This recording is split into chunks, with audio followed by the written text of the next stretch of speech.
আজ আমরা ডুব দেব বিশ্বের সবচেয়ে বড় গণতন্ত্রের একদম মূলে মানে ভারতের সংবিধানে। চলুন এটিকে একেবারে সহজ করে বুঝে নেওয়া যাক। শুরুতেই একটা সংখ্যা দেখি, 1,45,000। হ্যাঁ, ঠিকই শুনছেন, ভারতের সংবিধানে প্রায় এতগুলো শব্দ আছে। আর এটাই কিন্তু আমাদের সংবিধানকে বিশ্বের সবচেয়ে দীর্ঘ লিখিত সংবিধানে পরিণত করেছে। এখন প্রশ্ন আসতেই পারে, এত বড় কেন?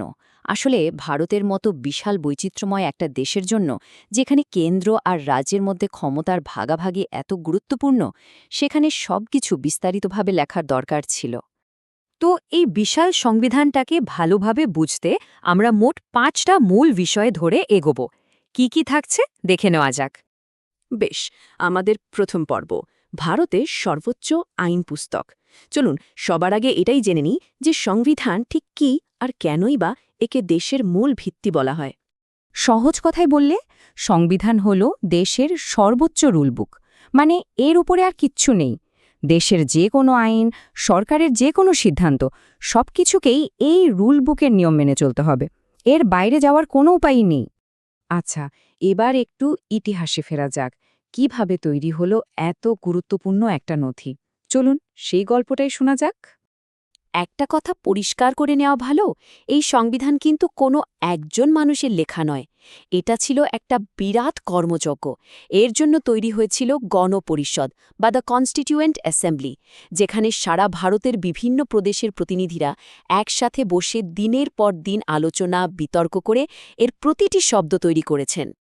আর এই পুরো প্রক্রিয়াটা কিন্তু একদিনে হয়নি। ১৯৪৬ সালে গণপরিষদ গঠনের মধ্যে দিয়ে শুরু।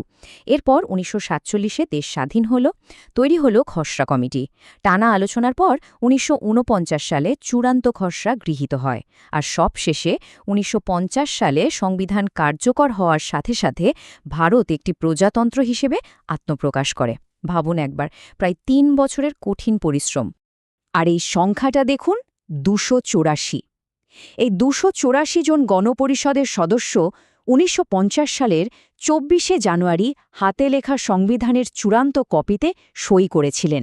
এটা শুধু একটা স্বাক্ষর ছিল না, এটা ছিল একটা সম্মিলিত প্রচেষ্টা, যা একটা নতুন দেশের ভাগ্য নির্ধারণ করে দিয়েছিল। তো বাইরের কথা তো অনেক হলো, এবার চলুন সংবিধানের ভেতরে ঢুকে দেখা যাক এর গঠনটা আসলে কেমন। পুরো সংবিধানকে অনেকটা একটা বড় বইয়ের মতো ভাবা যেতে পারে। এই বইয়ে অধ্যায়গুলোকে বলা হয় পার্টস বা অংশ। বর্তমানে মোট ২৫টি অংশ আছে, আর প্রত্যেকটা অংশে আইন আর শাসন ব্যবস্থার আলাদা আলাদা বিষয় নিয়ে কথা বলা হয়েছে। এর মধ্যে কয়েকটা চ্যাপ্টার তো আবার ভীষণ গুরুত্বপূর্ণ। যেমন ধরুন পার্ট 3, যেখানে আমাদের মৌলিক অধিকার মানে ফান্ডামেন্টাল রাইটস নিয়ে বলা আছে। আবার পার্ট 5 আর 6-এ যথাক্রমে কেন্দ্র আর রাজ্য সরকারের গঠন কেমন হবে তা বলা আছে। শুধু পার্টসই নয়, সংবিধানে আরও আছে ১২টা শিডিউল বা তফসিল। এগুলোকে বইয়ের শেষে থাকা অ্যাপেন্ডিক্স বা পরিশিষ্টের মতো ভাবতে পারেন। এখানে মূলত বিভিন্ন বিষয়ের বিস্তারিত তালিকা দেওয়া থাকে। যেমন প্রথম তফসিলে ভারতের সব রাজ্য আর কেন্দ্রশাসিত অঞ্চলের তালিকা আছে। আবার অষ্টম তফসিলে ২২টা সরকারি ভাষার তালিকা দেয়া।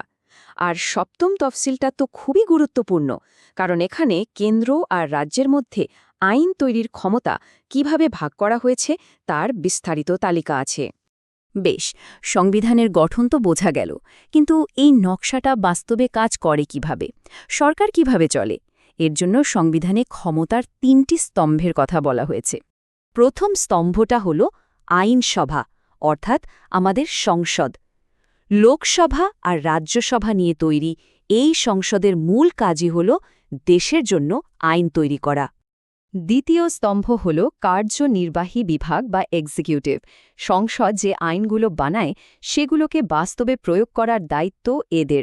রাষ্ট্রপতি এর প্রধান হলেও আসল ক্ষমতা থাকে প্রধানমন্ত্রী আর তার মন্ত্রিসভার হাতে। আর ৩ নম্বর স্তম্ভ হল বিচার বিভাগ বা জুডিশিয়ারি। এর মাথায় রয়েছে সুপ্রিম কোর্ট।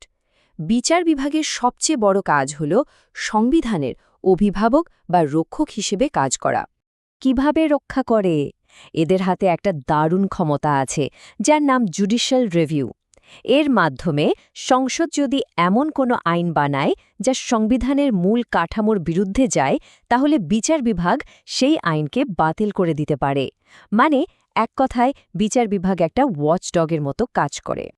এই যে তিনটি স্তম্ভ, আইনসভা, কার্যনির্বাহী বিভাগ আর বিচার বিভাগ, এরা প্রত্যেকে স্বাধীন কিন্তু একে অপরের ওপর নজর রাখে। আইনসভা আইন বানায়, বিচার বিভাগ তা পর্যালোচনা করতে পারে। এই ব্যবস্থাকেই বলে চেকস অ্যান্ড ব্যালেন্সেস। এর ফলে ক্ষমতার একটা সুন্দর ভারসাম্য বজায় থাকে, কেউ একা সবকিছু নিয়ন্ত্রণ করতে পারে না। এবার আমরা আলোচনার একেবারে শেষ পর্যায়ে চলে এসেছি। প্রশ্ন হল, প্রায় ৭৫ বছর আগে লেখা একটা নথি আজকের দিনেও কেন এতখানি প্রাসঙ্গিক? চলুন উত্তরটা খোঁজা যাক। বিখ্যাত ঐতিহাসিক গ্র্যানভিল অস্টিন একটা দারুণ কথা বলেছিলেন। তার মতে ভারতের সংবিধান শুধু একটা আইনের বই নয়, এটা আসলে একটা সামাজিক দলিল। এর আসল লক্ষ্য হল দেশের সব মানুষের জন্য একটা ন্যায় ও সাম্যের সমাজ গড়ে তোলা।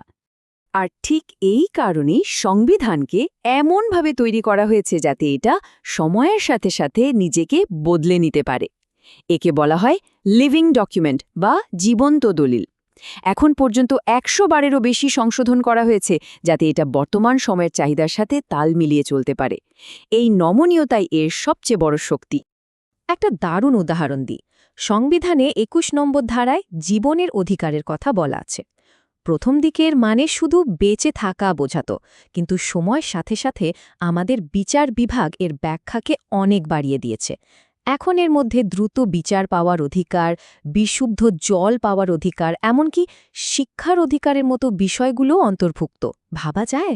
সবশেষে একটা প্রশ্ন নিয়ে আমাদের আজকের আলোচনা শেষ করা যাক। এই সংবিধানকে যুগ যুগ ধরে টিকিয়ে রাখার জন্য তৈরি করা হয়েছিল। একবিংশ শতাব্দী এবং তার পরের চ্যালেঞ্জগুলোর মোকাবেলা করার জন্য এর অভিযোজন কেমন হওয়া উচিত? ভারত যত এগোবে তার এই মূল ভিত্তিটির ব্যাখ্যা আর অভিযোজনও ততটাই গুরুত্বপূর্ণ হয়ে উঠবে। এটাই হয়তো দেশের সামনে সবচেয়ে বড় কাজ।